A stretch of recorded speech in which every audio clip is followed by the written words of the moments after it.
ज्ञानतिमिरन्धस्य ज्ञानाञ्जनशलाकया चक्षुरुन्मिलितं येन तस्मै श्रीगुरुवे नमः।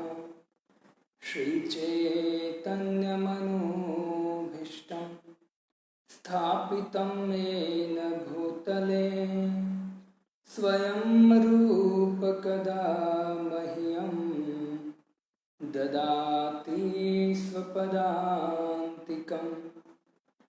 वन्देऽहं श्रीगुरुं श्रीयुतपदकमलं श्रीगुरून् वैष्णवांश श्रीरूपं साग्रजातं सहगण रघुनाथान्वितं तं सजीवं साद्वैतं सावधूतं परिजनसहितं कृष्णचैतन्यदेवं श्रीराधा कृष्णपादान् सहगण ललिता श्रीविशाखान्वितांश नमो विष्णुपादाय कृष्णपृष्ठाय भूतले श्रीमते भक्तिवेदान्त स्वामिनिति नामिने। नमस्ते सरस्वती देवे गौरवाणी प्रचारिणे निर्विशेष शून्यवादी पाश्चात्यदेशतारिणे। वाञ्छात्कल्पतरुभ्यश्च कृपा सिन्धुभ्य एव च पतितानां पावनेभ्यो वैष्णवेभ्यो नमो नमः। वाञ्छात्कल्पतरुभ्यश्च कृपा सिन्धुभ्य एव च पतितानां पावनेभ्यो वैष्णवेभ्यो नमो नमः। तप्त काञ्चन गौरांगी राधे वृंदावनेश्वरी वृषभानुसुते देवी प्रणमामि हरिप्रिये। नमो महावदान्याय कृष्णप्रेमप्रदायते कृष्णाय कृष्णचैतन्य नाम्ने गौरत्विषे नमः। जय श्री कृष्ण चैतन्य प्रभु नित्यानंद श्री अद्वैत गदाधर शिवासादि गौर भक्तवृंद। हरे कृष्णा कृष्णा कृष्णा हरे हरे, हरे राम राम राम हरे हरे। हरे कृष्णा। तो सर्वप्रथम सभी भक्तों के चरणों में दास का दंडवत। हम आज पुनः श्रीमद् भगवद गीता जो कंटिन्यू हम 8वां अध्याय जिसका शीर्षक है भगवत प्राप्ति, आज 27 नंबर श्लोक हम लेंगे। कल लास्ट श्लोक है इस अध्याय में, 28 श्लोक है। आज 27वां श्लोक लेंगे और कल लास्ट श्लोक है। आज भक्तों बहुत बहुत शुभ दिन है, क्योंकि आज के दिन हमारे प्रिय जिनकी कृपा से इस परंपरा में हरिनाम की बाढ़ आई है, जिसका नाम है माधवेंद्र पुरी पाद, उनका आविर्भाव दिन है। श्रीनिवास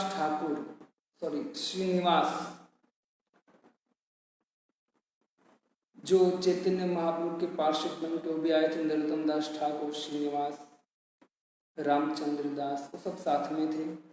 तो आज श्रीनिवास ठाकुर का भी आविर्भाव दिन है।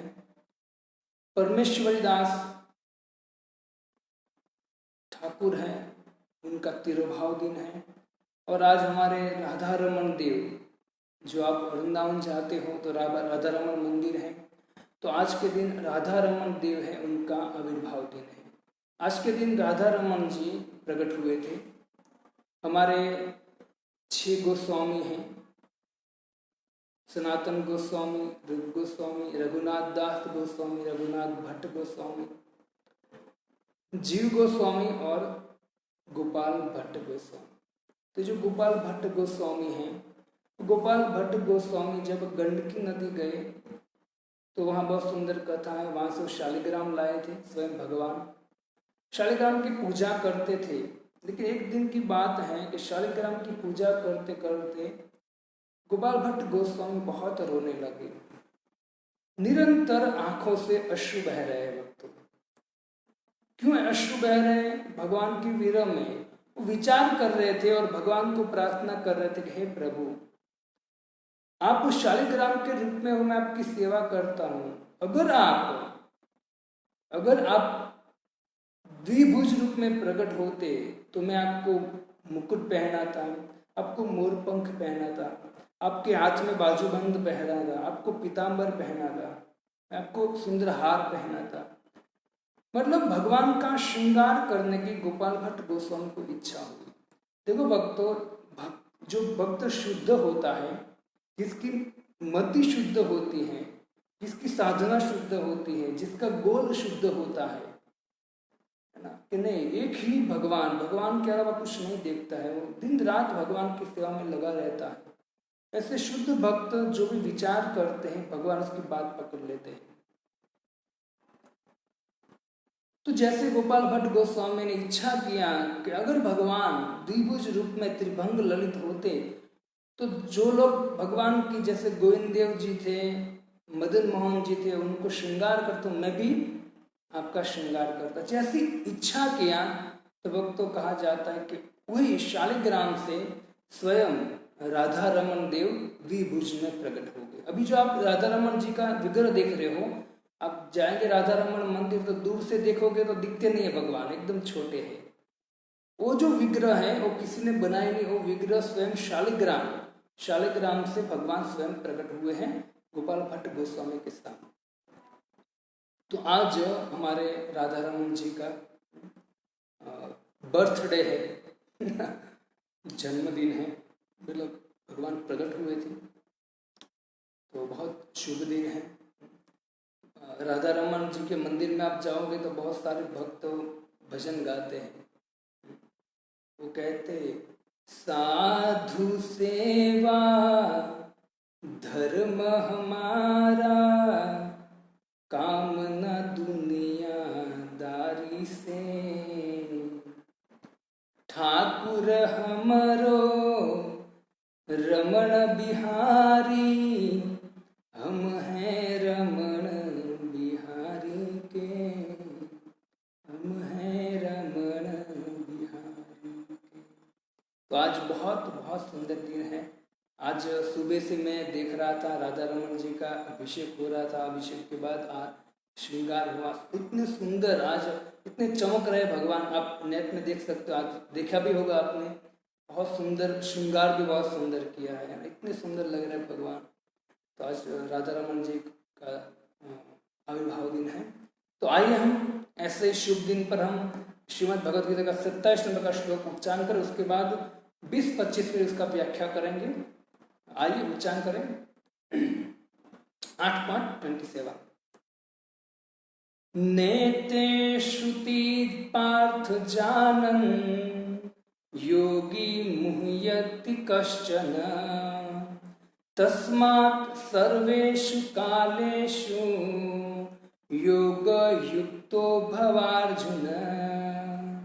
नेते श्रुति पार्थ जानन, योगी मुह्यन्ति कश्चन, तस्मात् सर्वेषु कालेषु योगयुक्तो भवार्जुन। नेते सुति पार्थ जानन् योगी मुह्यन्ति कश्चन। तस्मात् सर्वेषु कालेषु योगयुक्तो भवार्जुन। हे अर्जुन, यद्यपि भक्तगण इन दोनों मार्गों को जानते हैं, यद्यपि भक्तगण इन दोनों मार्गों को जानते हैं, किंतु मोहग्रस्त नहीं होते। किंतु जो भक्त होते भगवान के दोनों मार्ग को जानते हैं, लेकिन वो मोहग्रस्त नहीं होते हैं। अतः तुम भक्ति में सदैव स्थिर रहो, भगवान कह रहे हैं। हमने देखा कि 22 नंबर के श्लोक में भगवान ने अनन्य भक्ति का वर्णन किया कि अनन्य भक्त मेरे पास आ सकता है। 23, 24 और 25 में भगवान ने 2 विधि का वर्णन किया। एक विधि है कि जब योगी अपने शरीर से षट चक्र को भेदन कर कर आज्ञा चक्र में अपने प्राण को स्थापित करता है और आज्ञा चक्र से अपने प्राण को मस्तिष्क पर ले जाता है और मस्तिष्क पर लेकर जो योगी उत्तरायण के समय शरीर छोड़ता है, जो अल्प भक्ति, जिसमें थोड़ी अल्प भक्ति, अनन्य भक्त नहीं है, अल्प भक्त, तो भगवान कहते हो वो जो भक्त है, वो योगी है, वो पहले ज्योति अग्नि के देवता के पास जाएगा, वहां से वो दिन के देवता के पास जाएगा, वहां से वो शुक्ल पक्ष के देवता के पास जाएगा, वहां से वो उत्तरायण के देवता के पास जाएगा, वहां से सूर्यलोक में जाएगा, सूर्यलोक से वो ब्रह्मलोक में जाएगा और ब्रह्मा जी के आयुष्य तक वहां रहेगा, ब्रह्मा जी का अनुसरण करेगा और जब ब्रह्मा जी का 100 साल समाप्त हो जाएगा प्राकृतिक प्रलय के समय, वो योगी ब्रह्मा जी के साथ भगवान के धाम में प्रवेश करेगा, जो अल्प भक्ति भी रखता है योग के साथ। दूसरा योगी जो है उसके बारे में भगवान ने कहा कि दूसरा योगी षट चक्र को भेदन करके ब्रह्मचर्य का पालन करके आज्ञा चक्र में ले जाकर मस्तिष्क से प्राण को त्यागता है। वो योगी भी इस तरह से गति करता है और कृष्ण पक्ष में जाता है, रात्रि के देवता के पास जाता है, कृष्ण पक्ष के देवता के पास, फिर दक्षिणायन में जाता है, वहां से चंद्रलोक में जाता है। लेकिन वहां भगवान ने योगी के वर्णन करते हुए कहा कि जब चंद्रलोक में योगी जाएगा और वो योगी का लक्ष्य क्या है, भोग करना, दूसरे लोक में जाकर भोग करने की इच्छा, तो योगी सूर्यलोक में नहीं जाएगा, वो चंद्रलोक में जाएगा। और भगवान कहते हैं कि चंद्रलोक में जाने के बाद वो जो योगी है, वो योगी पुनः प्रवर्तते, मतलब वापस आता है, क्योंकि चंद्रलोक से कोई ऐसी फ्लाइट नहीं है, कोई ऐसा ट्रेन नहीं है, या कोई ऐसी गाड़ी नहीं है, कोई रास्ता नहीं है कि वो ब्रह्मलोक तक जाए या ब्रह्मलोक से भगवान के धाम में जाए। तो जो थोड़ी सी भक्ति रखता है योगी, वो क्रम मुक्ति के द्वारा भगवान के धाम में पहुंच जाएगा।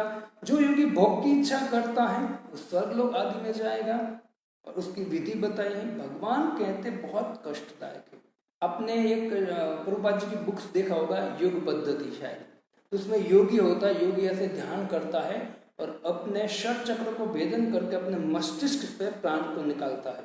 वो दृश्य दिखाया प्रभुपाद जी ने, लेकिन वो बहुत बहुत कष्ट है, उसमें बहुत कष्ट है। लेकिन भगवान यहाँ कहते कि जो नेते श्रुति पार्थ जानन, हे पार्थ, अगर कोई व्यक्ति जो भक्त है, वो भक्त कभी भी जानन योगी मुह्यंति कष्ट, तो कभी भी ये जो 2 मार्ग है योगी के, उसमें कभी भी मोहित नहीं होता है, क्योंकि बहुत कष्टदायक है। भगवान ने बहुत सुंदर सुंदर योगी की वर्णन किया, आप समझ भी सकते हो। तो यहाँ भगवान कहते जो भक्त होते हो कभी भी मोहित नहीं होता है। नते सुति पार्थ जानन, भगवान यहाँ अर्जुन को 2 नाम से पुकारते हैं। पहले तो उसने पार्थ कहा और आखिर में युग युक्तो भवा अर्जुन, दूसरा नाम दिया अर्जुन। तो पार्थ का आप जानते हो क्या अर्थ है। अर्जुन का अर्थ कहते हैं कि अत्यंत सरल, तू अत्यंत सरल है, है ना, वरना तो दूसरा कोई व्यक्ति होता तुरंत तो युद्ध करना चालू कर। तो एकदम सरल है, दयालु है और तुझमें इतने गुण है कि तू मुझसे सब प्रश्न कर रहा है। तो भगवान यहाँ कहते कि नेतिश्रुति पार्चानन योगी मुह्यति कश्चन। जो योगी है, कौन सा योगी है? अनन्य भक्त योगी है। वो योगी ये दो मार्ग को देखकर विचलित नहीं होता है।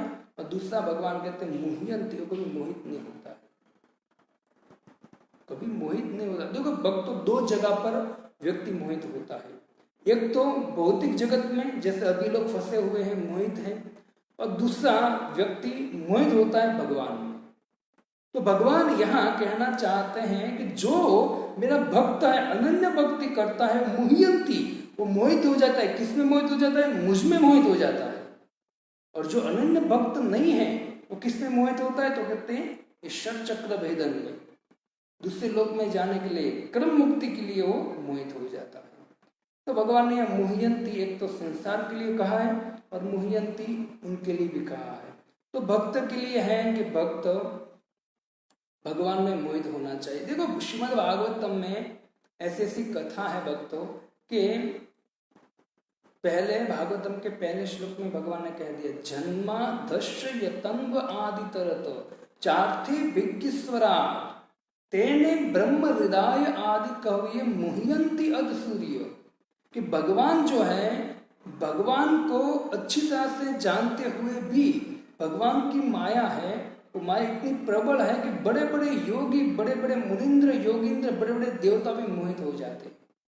लेकिन भगवान यहाँ कहते हैं कि वो मोहित होना और ये मोहित होना अलग है। क्योंकि इसमें जब भक्त होता है, भक्त भक्ति करता है, तो भक्ति के द्वारा समझ जाता है कि कष्ट है इसमें, योगी में ये योग में कष्ट है, इससे भक्त वहां नहीं जाता है। भक्त क्या करता है? श्रवण कीर्तन करता है, जो भगवान को भक्ति पसंद है। तो बहुत ऐसे, अब देखिए जब भागवतम में मोहिनी, जो मोहिनी अवतार भगवान ने लिया, तो शिव जी को पता चला कि भगवान ने मोहिनी अवतार लिया है। तो शिव जी को इच्छा हुई कि भगवान स्त्री बने थे, चलो मैं भी देखता हूँ। लेकिन तब वो अवतार समाप्त हो गया था। जब शिव जी भगवान के पास गए, भगवान को बहुत श्लोकों में स्तुति किया और भगवान को कहा कि प्रभु आप कृपा करके आपका मोहिनी रूप दिखाइए। भगवान ने कहा भाई तू जो भी करता है कर, योग कर, ये तेरे देखने का। भगवान ने कहा कि रहने दे ऐसा। शिव जी को इच्छा थी तो भगवान ने तुरंत उनको मोहिनी रूप दिखाया। देखो भक्तों, ये जो शिव जी हैं वो सबसे बड़े वैष्णव है, वो भी मोहित हो जाते हैं। जब वो भगवान ने मोहिनी रूप दिखाया तो उनके पीछे दौड़ने लगे शिव जी। लेकिन जब उसको पता चला कि अरे बाप रे मैंने क्या कर दिया, क्योंकि भक्त होता है तो भक्त को ब्रेक होती है, और भक्त होता है उसको ब्रेक नहीं होती है। जैसे भक्त होता है कभी क्रोध भी करता है, लेकिन उसको पता है क्रोध किस हद तक करना है ना। तो शिव जी दौड़े, स्त्री उनको मोहिनी को देखकर मोहित हो गए और दौड़े। फिर पता चला कि अरे बाप रे, यानी स्त्री के में जा रहा, स्त्री नहीं है, साक्षात भगवान है। तो सामान्य स्त्री के पीछे मैं भाग नहीं सकता हूँ, तो सामान्य स्त्री मुझे मोहित नहीं कर सकते, साक्षात भगवान है। तुरंत तो ब्रेक लगाया उसने, तुरंत भगवान उनके सामने प्रकट हो गए और तुरंत भगवान ने शिव जी को कहा कि हे शिव तेरा कल्याण हो। क्यों? क्योंकि तू ऐसा योगी है कि मैंने तुझे मोहिनी रूप दिखाया, लेकिन तूने अपने आप को है ना संभाल लिया। इसे भगवान शिव जी को बहुत सुंदर आशीर्वाद देते हैं। और शिव जी जो तू बारंबार कहते हैं ना कि तू अब किसको प्रणाम करते हो, किसकी पूजा करते हो, किसका ध्यान करते हो, इसका ध्यान करता हो, जिससे बड़े बड़े देवता भी मोहित हो जाते हैं। ब्रह्मा जी को ले लीजिए, ये सब कुछ जानते हैं। ब्रह्मा जी जो है, भगवान ने उनको स्वरूप दिखाया था, भगवान अपना धाम दिखाया था, लेकिन फिर भी भगवान की माया के द्वारा ये सब जो वैष्णव है वो मोहित हो जाते हैं। तो हम तो क्या हैं? लेकिन भगवान यहाँ कहते हैं कि मार्ग के विषय में बोलते हैं। योगी जो दो मार्ग को जानते हैं, भक्त जो दो मार्ग को जानते हो, भक्त वापस भूल नहीं करता, वो मार्ग में जाने की इच्छा नहीं करता है, क्योंकि वो भक्ति करता है, वो कष्ट उसमें सहन नहीं करता है। तो यहाँ सुंदर भगवान कहते हैं कि जो भगवान है उसमें मोहित होना बहुत जरूरी है हमको। इसे जो भक्त भगवान में मोहित हो जाता है वो कभी योग की कोई भी प्रक्रिया में मोहित नहीं होता है। और सबसे बड़ा योग भगवान कहते हैं कि वास्तव में भक्ति ही सबसे बड़ा योग है ना।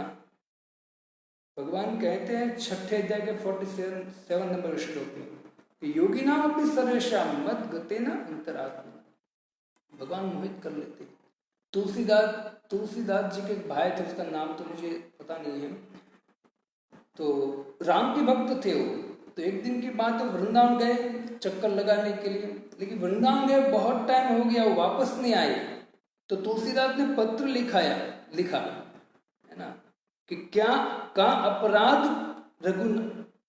का कमी रघुनाथ में जो छाड़ दियो बाण, मतलब रघुनाथ में क्या कमी है। तो राम का भक्त है, राम में क्या ऐसी कमी तो छोड़ दिया। तो वहां से उसने जवाब भेजा। क्या जवाब भेजा? तो उसने भेजा कि मन वैरागी है गयो सुन मुरली की तान।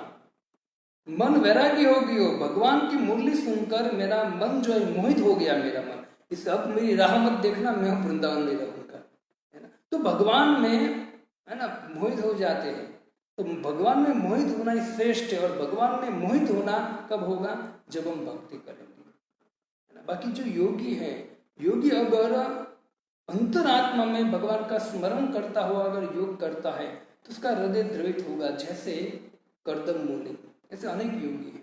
अगर वो भोग के लिए या क्रम मुक्ति के लिए अगर वो कर रहा है तो उसका हृदय कठोर हो सकता है और उसका पतन का भी बहुत। अभी देखो मैं 27 श्लोक हमने लिया, लेकिन मुझे बहुत खुद को कष्टदायक मार्ग है ना। यहाँ से वहां जाओ, वहां से वहां जाओ, वहां से वहां जाओ, कितनी जगह पे जाना, और कंफर्म नहीं है कि ब्रह्मलोक में पहुंचने के बाद भी आप वापस आओगे। क्यों? क्योंकि विचार कीजिए, स्वर्ग में इतना भोग है, लोग स्वर्ग में जाने की इच्छा करता है, लेकिन भगवान कहते हैं कि ब्रह्मांड का सर्वोच्च लोक है ना, सर्वोच्च लोक है ब्रह्मलोक। तो सोचिए वहां कितना भोग होगा, वहां भी है भोग। अगर ब्रह्मा जी का अनुसरण हो गया तो जाओगे, वरना आप थोड़ी सी भक्ति है और गए ब्रह्मा जी के पास तो भी वापस पुनः आओगे। तो मतलब कहने का तात्पर्य है हमको भगवान का भजन करना चाहिए। और भगवान का भजन करने के लिए चैंटिंग, डांसिंग, फेस्टिंग, यहाँ रूप गोस्वामी बात कहते हैं कि इस जगत में अनासक्त विषयान यथार मुख युंजन, इस संसार में जीवन जीना चाहिए। कैसे? तो कैसे? अनासक्त रहकर कृष्ण भावना मुझको अपनाना चाहिए। हमको अनासक्त रहना चाहिए, आसक्त नहीं होना चाहिए। अगर कोई व्यक्ति आसक्त होता है तो उसके लिए बहुत बहुत खतरा है। इसे कहते हैं हमको युक्त वैराग्य, मतलब संसार में रहना है, लेकिन जो भी आप यूज करते हो इस संसार की वस्तु, वो भगवान को ऑफरिंग करो। जो भी खाते हो, इससे भगवान कहते हैं कि यद करो सीधा, जो भी करते हो मेरे लिए करो। इसे भगवान दूसरी लाइन में कहते हैं तस्मात् सर्वेषु कालेषु अर्जुन, सभी समय में, सभी काल में तो क्या कर, तो कहते योग युक्तो भव अर्जुन, तू योगी बन, भक्ति योगी बन। क्योंकि देखो योग जब शब्द आए ना, इसलिए आपको तुरंत श्रीमद् भगवद गीता का 6 अध्याय का 47 लास्ट श्लोक देख लेना। योग मतलब क्या है? योग मतलब जुड़ना। भगवान सीधा बोलते हैं कि योगी नाम अपनी सर्वेशा मत गतेना अंतर आत्मना। योगी सर्वश्रेष्ठ वो योगी है जो अंतरात्मा में मेरा स्मरण करता है। इसे योग शब्द आए, इससे हमको तुरंत उस योग शब्द को पकड़ना है। मायावादी जो होते हैं, वो मायावादी ज्यादातर कहते हैं कि भाई ये जो संसार है, संसार में जो भी चीज है, संसार नश्वर है, मिथ्या है, और उसमें जो चीज है वो भी कुछ काम की नहीं है। तो लोग क्या करते हैं, अपना घर बार छोड़कर, सब कुछ छोड़कर हिमालय चले जाते हैं और कुछ अच्छी तरह से कुछ खाते नहीं, पीते नहीं, कुछ भोग, वो कहते हैं सब कुछ भोग है, माया है, तो कुछ छूते नहीं है। लेकिन प्रभुपाद जी कहते हैं कि वो सब मायावादी जो है वो सब त्याग कर मिथ्या समझ कर चले जाते हैं।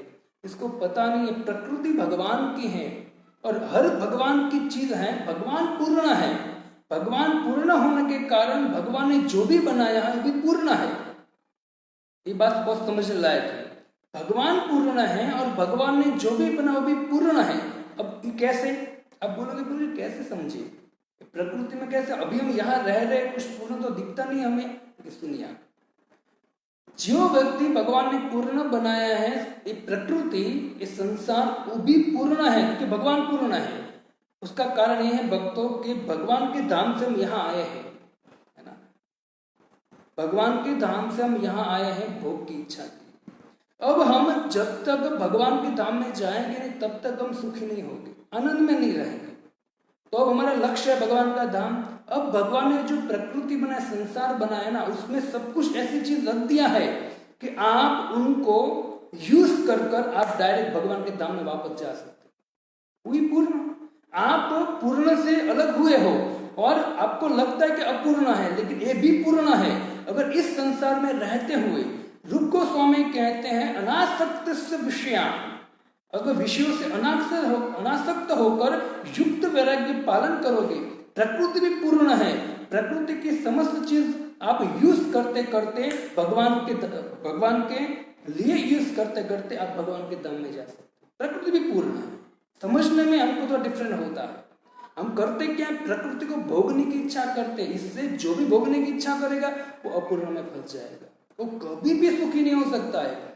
लेकिन अगर कोई व्यक्ति यही प्रकृति में जीवन जीते जीते जो भी यूज करता है, भगवान के संदेश के अनुसार उस चीज को भगवान को ऑफरिंग करते करते, और भगवान ने जो संदेश विधि विधान दिया है उनका पालन करते करते जीवन व्यतीत करेगा, तो निश्चित जो व्यक्ति इस संसार में है वो पूर्णता को प्राप्त कर जाएगा। संसार की बात छोड़ दो, कोई व्यक्ति यही अगर इसी भगवान ने जो आदेश दिया है भगवत गीता में, वही पालन करते करते, यही अच्छी तरह से पालन करेगा भगवान का आदेश का, तो यही रहते रहते उसको पूर्णता का अनुभव भी हो सकता है। क्योंकि प्रकृति है, माया है, उसको मन से निकालना है। और आध्यात्मिक जीवन है, भगवान का नाम, भगवान की कथा और भगवान का भाव को हमको मन में घुसाना है। अगर ये प्रैक्टिस हो गया भक्तों, तो फिर हमको कुछ अपूर्ण नहीं लगेगा, सब पूर्ण लगेगा।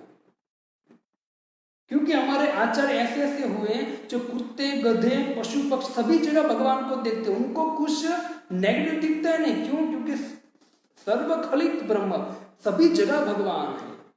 तो बोलिए यहाँ कौन सी अपूर्ण चीज है ही? लेकिन भगवान ने जो पद्धति विधि विधान समझाया ना, विधि विधान का पालन करना। क्योंकि संसार में है पदम पदम यद विपदान तेषा, इसलिए भगवान कहते सर्वेषु कालेषु, हे अर्जुन तस्मात् सर्वेषु कालेषु योग युक्तो भव अर्जुन, समस्त समय में समस्त जगह पे तो योगी बन। योगी नहीं बनेगा तो निश्चित है नेगेटिव चीज आएगी, भोगी बनेगा। तो कोई अच्छी चीज आप ग्रहण नहीं करते हो तो निश्चित है बुरी चीज तो आने वाली है, वो फाइनल है। तो योगी बनने को भगवान कहते योगी बनना पड़े। क्यों? क्योंकि भगवान कहते हैं कि इस जगत में दुख के अलावा कुछ नहीं। भगवत गीता में का भागवतम में भगवान कहते हैं समाश्रिताये पद पल्लव प्लवम महत् पदम पुण्य यशो मुरारे भवाम्बुधिवास पदम परम पदम पदम पदम यद् विपदान तेषा। कहते हैं कि जिसने भगवान के चरण कमल रूपी नाव को ग्रहण कर लिया है, जिसने भगवान के चरण कमल पकड़ लिए हैं, और कहते हैं मुकुंद, जिसका नाम क्या है? मुकुंद है, जो मुक्ति प्रदाता है। मुक्ति प्रदाता इति मुकुंद। तो मुकुंद की अगर किसने शरण ली है, चरण कमल की शरण ली है, तो उनको ये संसार कैसा लगेगा? इसी भक्ति वेदांत स्वामी श्री प्रभुपाद जी तात्पर्य में कहते हैं उनको ऐसा लगेगा संसार जैसे एक गाय होती है, गाय के खुर से जो खड्डा होता है उसमें पानी भर जाता है, एक छोटा सा बच्चा भी उसको लांघ जाएगा। तो अगर कोई व्यक्ति पदम पदम यद विपदान तेषा, जो भगवान का धाम है, जो नित्य सुख आनंद वैकुंठ, जहां कोई दुख नहीं है ना, अगर उनका स्मरण चिंतन करेगा ना, तो व्यक्ति पदम पदम यद विपदान तेषा, जो पद पद पर विपद है, चिंता से भरा हुआ संसार है, उसमें कभी भी वो दृष्टि नहीं जाएगा। लेकिन भगवान यहाँ कहते हैं कि उनका लक्ष्य क्या होना चाहिए? भगवान का धाम, भगवान के चरण कमल। जिसने भगवान के चरण कमल को पकड़ लिया, मैं बारंबार कहता हूँ, रूप गोस्वामी पाद है ना, जो साक्षात मंजरी है, और रूप गोस्वामी पाद कहते कि हे प्रभु, मेरे मन रूपी चंचल घोड़े को आपके चरण कमल रूपी खुट्टे में बांध दीजिए। ये हमको शिक्षा देते हैं। और वो कैसे बंधेगा? भगवान के चरण कमल में आपको मन लगाना है तो क्या करना पड़ेगा? बस वही विधि, भगवान का नाम लेना पड़ेगा ध्यान पूर्वक, भगवान का कथा का श्रवण करना पड़ेगा, क्योंकि स्मरण करना है ना आपको। अंत में क्या करना? स्मरण। भगवान ने कहा अंत में मरते समय उनको स्मरण करना है। हाथ पैर या जीवा भी नहीं चलेगी तो स्मरण काम आएगा ना। तो स्मरण कब होगा? जब आपने अच्छी तरह से श्रवण किया होगा, तब स्मरण होगा। तो श्रवण भी बहुत करना। अभी हम 8वां अध्याय ले रहे थे तो टफ है, 8वां अध्याय बहुत टफ है, लेकिन मैं बोला था भक्तों को कि सुनना चाहिए, क्योंकि जब आप भगवत गीता पढ़ते हो तो आप भगवत गीता पढ़ोगे तो समझ में आएगा ही नहीं आपको। अगर आपने कहीं 1-2 बार सुना है तो तुरंत लाइट हो गया, नहीं प्रभु जी ने हमने ये सुना था, इसका अर्थ ये होता है, तो इसको श्रवण करना चाहिए। तो यहाँ प्रभुपाद जी कहते हैं तस्मा सर्वेषु कालषु माम अनुस्मर, मेरा अनुस्मरण कर। तो भगवान कहना चाहते हैं कि अगर तू मेरा अनुस्मरण करना चाहते हैं अर्जुन, तो क्या करना पड़ेगा? तस्मा सर्वेषु कालषु योगी, योगी बनना पड़ेगा तुझे, है ना। तो मयर्पित मर बुद्धि, तू तेरी बुद्धि, तेरा मन मुझमें, मावे संशय, मुझमें लगाना चाहता है। जब मुझमें लगाएगा तब जाके क्या होगा? तो योगी बन सकेगा। इससे तुझे वास्तव में निरंतर मेरे नाम का स्मरण कीर्तन। प्रभुपाद जी यहाँ सीधा बोलते हैं कि आपको कृष्ण भावनामृत होना चाहिए, और कलयुग में कृष्ण भावनामृत होना मतलब भक्तों नित्य हरे कृष्ण महामंत्र का जप करना। और हाँ, अपराध नहीं होना चाहिए। अगर अपराध रहित करोगे तो आप जिस तरह से भजन करते हो ना, उस भजन में आपकी इतनी तीव्रता आ जाएंगी, इतनी स्पीड आ जाएंगी, बहुत स्पीड आ जाएगी। अपराध नहीं होना चाहिए। हम 16 माला करते तो ऐसा नहीं है कि भाई बस तो फटाफट एक के बाद एक, ये अंदर की माला नहीं घूमते, उसकी इतना ध्यान तो बाहर रहता है कि ये 16 कब नीचे गिरे। जब भी हम माला करें उसको मतलब ध्यान देना चाहिए। जितना आप माला में हरे कृष्ण महामंत्र जो भी बोलते उसको श्रवण करोगे, उसमें ध्यान दोगे, तो जो आपकी प्रगति है ना, वो प्रगति बहुत स्पीड से होगी, बहुत अच्छी। प्रभुपाद जी गारंटी दे रहे हैं कि जो आप नाम श्रवण करते हो, नाम ध्यान से लेता है ना, वो व्यक्ति स्पीड से दौड़ता है भक्ति में, है ना। इसलिए नाम पर ध्यान दो, क्योंकि कलयुग में नाम ही आधार है। आप कुछ भी भक्ति करते हो, सेवा करते हो, ये करते हो, वो करते हो, सब कुछ करते हो, लेकिन जो भगवान ने, जो प्रभुपाद जी, जो हमारे गुरु महाराज ने कहा है कि आप हरे कृष्ण महामंत्र ध्यान पूर्वक श्रवण करो, अगर वही उसमें आपकी कचास है ना, मतलब नहीं आपसे हो रहा है, तो बाकी की चीज है ना, वो होते हुए भी नहीं होगी। भक्ति में छोड़कर चले जाने का कारण क्या है? व्यक्ति भक्ति में छोड़कर नहीं जाता, लेकिन भक्ति भाव नहीं रहता है, गुस्सा आता है, ये करता है, वो करता, अनेक चीज होता है। क्यों? काम, क्रोध, लोभ, मोह, मद, मच्छर उससे जाता नहीं। उसका कारण ये है भक्तों, क्योंकि वो हरि नाम में ध्यान नहीं दे रहा है। हरे कृष्ण महामंत्र में ध्यान देना चाहिए, प्रयत्न करना चाहिए धीरे धीरे, क्योंकि ये जो जगत है, जगत में क्लेश निश्चित है, लेकिन अगर आप हरे कृष्ण महामंत्र में जपेंगे अच्छी तरह से, तो निश्चित इस क्लेशों से हम, मन से क्लेश रहेंगे लेकिन मन से हम उसको मुक्त हो सकते हैं। ध्यान पूर्वक जप करना चाहिए। ऐसा नहीं कि बस 16 माला करने को बोला है प्रभुपाद जी ने तो फटाफट 16 माला कैसे हो जाए, नहीं, उस पर ध्यान दीजिए। ध्यान दोगे तो जो भक्ति में प्रगति है, भक्ति में प्रगति बहुत अच्छी तरह से होगी। और एक बार मैं कहता हूँ कि भगवान कहते कि समाश्रिताय पद पल्लव प्लवम महत्पुण्य पदम यशो मुरारे भवाम बुद्धि वस्त पदम परम पदम पदम पदम यद विपदान तेषा। इस जगत में विपदा पदम पदम मतलब पग पग पर, एक जैसे टेंशन गया तो दूसरा टेंशन आ जाएगा, दूसरा गया तो तीसरा आ जाएगा। इससे यहाँ कहा गया पदम पदम यत, पग पग पर जहां भी आप जाओगे दुख के अलावा कुछ नहीं है, चिंता के अलावा कुछ नहीं। तो क्या करना चाहिए? तो कहते समाश्रिताय मतलब भगवान के और महद पुण्य, महद पुण्य मतलब भगवान के चरण कमल जिसने गाढ़ रूप से पकड़े हैं, ऐसे महद पुरुष का सेवन करना है, महद पुरुष का संग करना है। जब ऐसे भक्तों का संग करोगे तो भक्तों के द्वारा भगवान का स्मरण होगा, और भगवान के चरण का स्मरण करोगे, भगवान की भक्ति करोगे, पदम पदम यद विपदान तेषाम, उस विपद से आप आसानी से मुक्त हो सकते। यही विधि है ना। इसलिए आप विधि विधान का पालन करना चाहिए। जैसे सुबह जल्दी जगना है, मंदिर में दर्शन करना, या घर में मंदिर है तो भगवान का दर्शन करना है, जप करना है, भगवद गीता पढ़ना है, भागवतम पढ़ना है, कीर्तन करना है, श्रवण करना है, और विधि विधान का हम पालन करना चाहिए। और जब तक हमारा शरीर है तब तक विधि विधान का पालन करना। ऐसा नहीं मैं 5 साल 7 साल हो गया भक्ति में, विधि विधान का पालन, विधि विधान तो होना ही चाहिए। विधि विधान अगर परफेक्ट है आपका तो सब कुछ ठीक है। इसी तरह से भगवान 27 श्लोक में अर्जुन को कहते हैं योगी बन, और योगी बनकर करना क्या है, तो कहते हैं कि तस्मात् सर्वेषु कालेषु मां स्मर, मेरा अनुस्मरण तो कर, है ना। तो भगवान कहते हैं कि निश्चित है अर्जुन, वो व्यक्ति मेरे धाम में आएगा। इसलिए जो 2 विधि मैंने बताई है योग की, वो 2 योग की विधि भक्त है उसमें नहीं पड़ता है।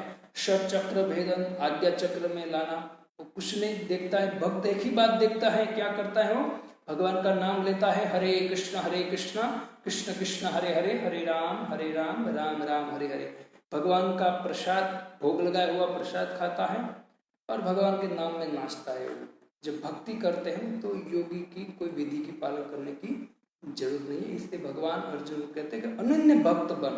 अंतिम श्लोक 28वां है, उसमें भगवान भी भक्ति की बात करेंगे। कल अंतिम श्लोक है, उसके बाद हम 10 तारीख से चैतन्य चरितामृत चालू करेंगे। तो आपको निवेदन है, आप अगर श्रवण करना चाहते हो तो 10 तारीख से शाम को 6:30 बजे से लेकर 7:30 पौने 8 बजे तक हम हर दिन चैतन्य चरितामृत श्रवण करेंगे। हरे कृष्णा। श्रील प्रभुपाद